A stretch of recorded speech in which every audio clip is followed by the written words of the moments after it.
How's it going, everyone? Welcome back to my channel. Uh, this is my new drug of choice. This is hot chocolate with cream de mint. I love this stuff. Oh, perfect. Not a bad thing to be hooked on. Okay, I'm here to do a top 10 list for Top 10 Tuesday.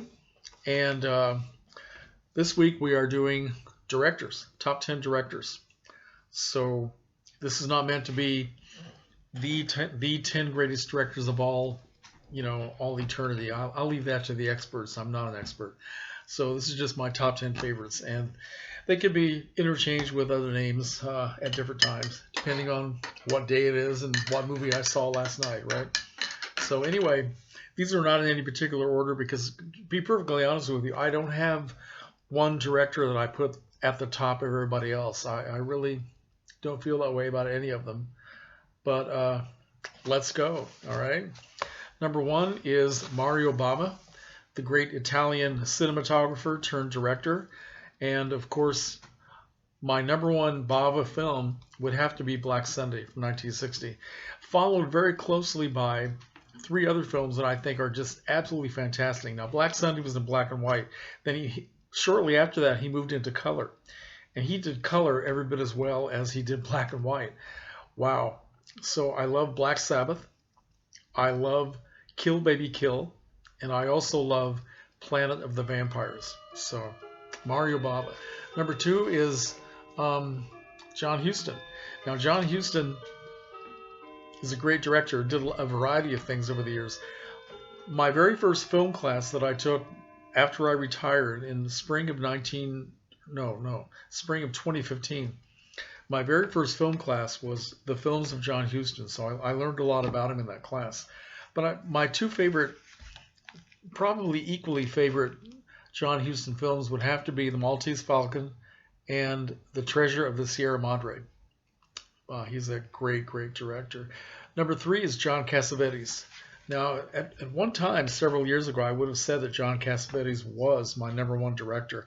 Don't really feel that way anymore. In fact, in recent years, as I've watched more of his films as an actor, I think I like Cassavetes more as an actor than I do as a director, although I do like a lot of his films. Now, he is the only director on this list of whom I am a completist. I have seen all of his films that he's directed. There have been a few. I was looking at his list on IMDb, and there are some television episodes from old TV series from the 1950s and 60s that he directed, and I've never seen those, except for his one TV series that he was in, Johnny Staccato. I have seen all of those. So, but anyway, I would say that my number one John Cassavetes film is Opening Night from 1977. Fantastic movie, great performance by Gena Rowlands. And I think my second favorite would have to be Shadows, his very first film. And all right, next up, number four is Michelangelo Antonioni, the great Italian director.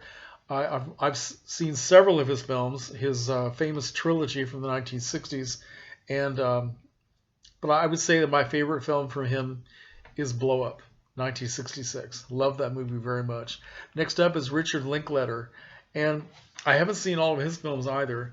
And there's at least one that I have seen that I don't like, and that's Dazed and Confused. Of course, I've talked about that, I think, in a couple of videos, but yeah, I didn't like that film very much. But I do like Richard Linklater. I've seen the Before trilogy.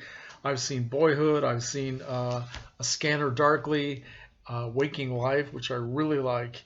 And I think my number one film from Linklater is Slacker. I love Slacker. Okay, so next up is Woody Allen. Now, I have a big collection of Woody Allen films, but I still have not seen all of his films. I think I've seen most of them. But my favorite film from Woody Allen has to be Hannah and Her Sisters. That is a perfect combination of comedy, drama, and the things that will just kind of break your heart. It's a beautiful movie, and I know a lot of people. Well, Woody Allen is a very controversial figure now after so many things have happened and been said about him. But as a director, I think he's still one of the most brilliant people we've ever had that made films. I think my second favorite Woody Allen film would have to be Interiors. Okay. Next up is Nicholas Ray. Nicholas Ray, the great director from the late 40s, all through the 50s and up into the 60s, who directed a classic film, one of my absolute favorite films, Rebel Without a Cause, which I love so much. And another film that I think that comes very close to that in my estimation is his 1950 or 50 or 51 film noir, In a Lonely Place, starring Humphrey Bogart and Gloria Graham. Fantastic film, okay? Nicholas Ray. Roger Corman is my next one. I love so many things that Roger Corman has done. I love his Edgar Allan Poe series from the 1960s. I love the film that he did with William Shatner called The Intruder. I think that was 1961 or 62, which doesn't get talked about a lot, but it's a film that you really should check out. And let's see, I think my favorite Corman film would have to be The Pit and the Pendulum, okay? Followed very closely by Mask of the Red Death, all right? Next up is Robert Wise. Wow, what a prolific, diverse director. He directed so many classic films of different kinds, like The Day the Earth Stood Still, West Side Story, one of the best musicals ever made, The Haunting, one of the best horror films ever made. And his first film as a director was Curse of the Cat People in 1944, which is a sequel to the movie Cat People. And it was a low-budget masterpiece, a fairy tale, a beautiful, dark fairy tale. Really a fantastic movie. Robert Wise.